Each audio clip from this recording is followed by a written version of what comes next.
ভগবানের কাছাকাছি যাওয়া যায়, তার নাম উপবাস। সকাল থেকে খাওয়া দাওয়া নাই, কখন সেই স্নান করবে, আর একবার করে ছেলের জন্য চা খাচ্ছ, তার আধটা খাচ্ছ, স্বামীর জন্য করছে সেটা অর্ধেকটা খাচ্ছ।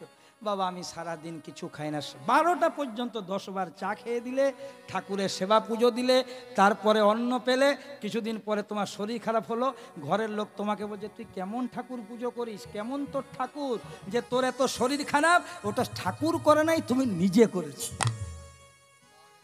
সারা মাসে একবার খাওয়া বন্ধ করো। ওই জন্য একাদশী মাসে কেন দুটো, 15 দিন অন্তর অন্তর।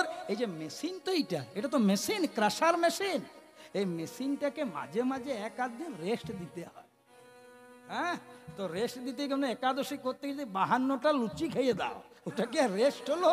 মেশিনের আরো হরিবল হয়ে গেল। প্রেম সে বলো রাধে।